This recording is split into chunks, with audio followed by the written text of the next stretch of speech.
Alô, galera do canal Dialogando. Estamos aqui hoje de novo para continuar o nosso papo, uma série de diálogos, né? Terminamos agora de falar sobre a autoridade espiritual e hoje eu quero falar sobre algo que eu acredito que é de fundamental importância para a vida pessoal, para a vida comunitária, para a vida devocional, que é a oração. Eu tomo as palavras do apóstolo Paulo, em 1 Tessalonicenses, no capítulo 5, versículo 17. Texto muito conhecido, muito simples, mas de extrema profundidade. Paulo diz: orai sem cessar. Dentro de um contexto onde Paulo está dando vários conselhos àquela igreja, ele está dizendo para aquela igreja orar sem cessar. A construção no grego desse texto traz para a gente um termo que, na sua raiz, quer dizer algo que tem um hiato, algo que tem um intervalo. E a forma que está construído o texto aqui, esse termo está na negação, ou seja, sem nenhum hiato, sem nenhum intervalo. Quando a gente fala de orar sem cessar, Paulo está dizendo de algo que deve ser praticado sempre, sem interrupções, sem que haja nenhum tipo de intervalo. A vida de oração é uma vida que deve ser praticada todos os dias, em todos os momentos e em todas as circunstâncias. Mas precisamos responder também a uma pergunta nesse momento sobre o que é oração. Oração não é um momento. Oração, para Paulo aqui, é uma vida.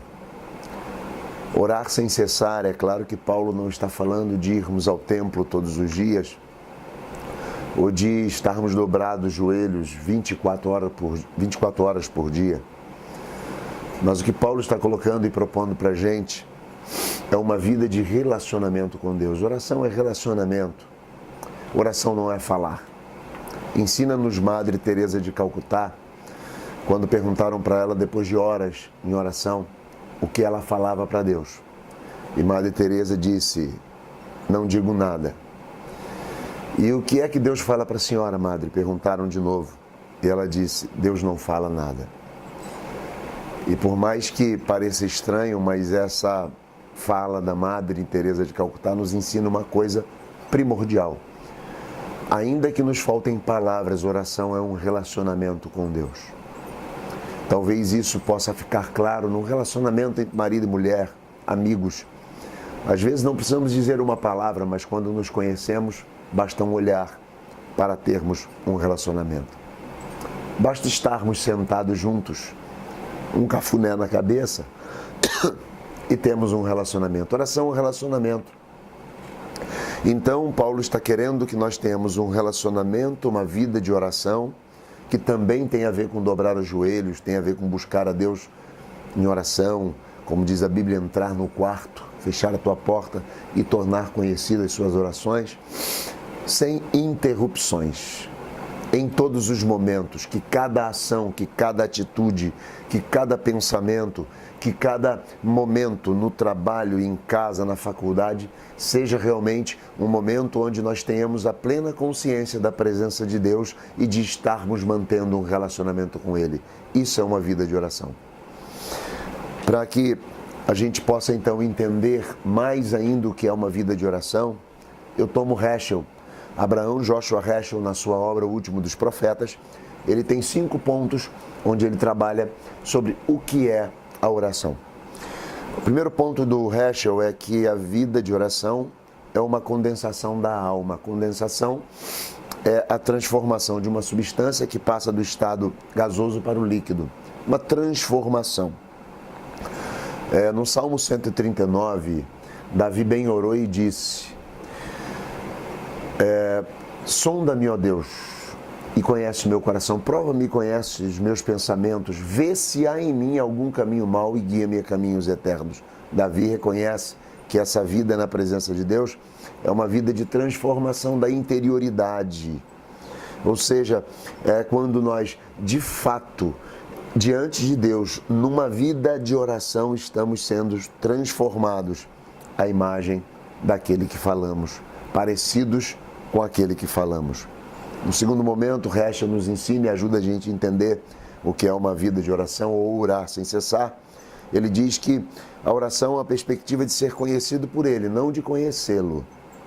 Em Mateus 6, a Bíblia diz: entra no teu quarto, fecha a tua porta, pede ao teu pai e ele te responderá.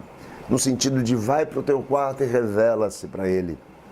Mais do que querer conhecê-lo, oração é revelar-se, é abrir a sua alma, é dizer para Deus o que você sente, o que você tem, o que você pode, o que você é, o que você quer. Não estou dizendo que nós não conhecemos a Deus em oração, estou dizendo que o sentimento daquele que ora deve ser o sentimento de alguém que quer ser conhecido por Deus.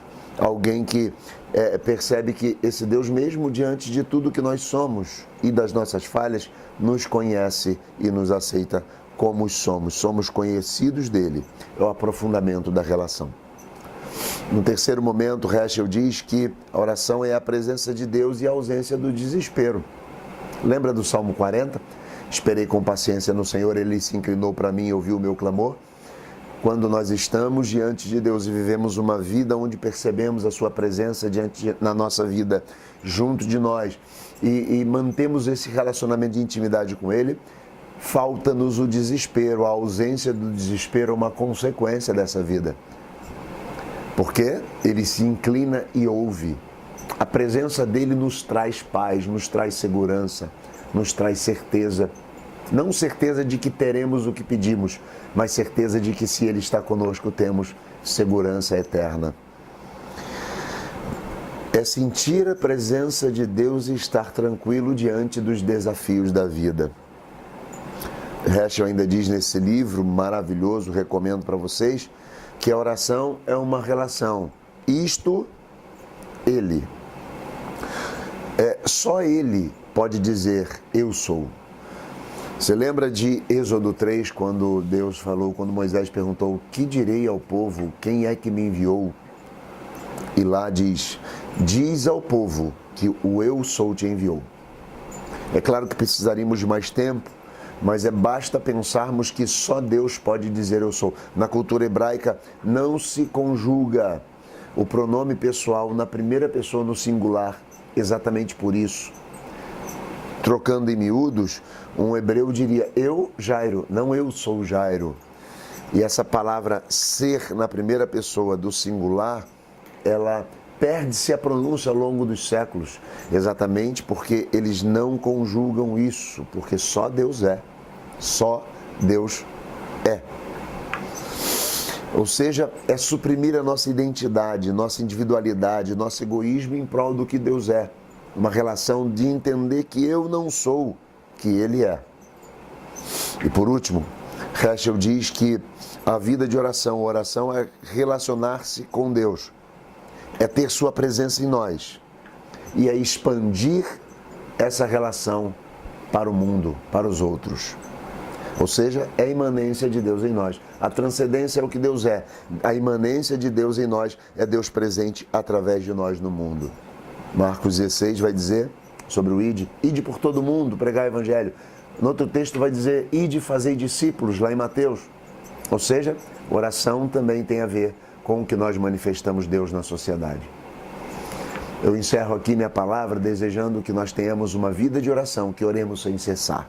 E mais do que isso, que Deus possa completar Sua palavra e que Seu Espírito nos direcione, nos guarde, nos abençoe.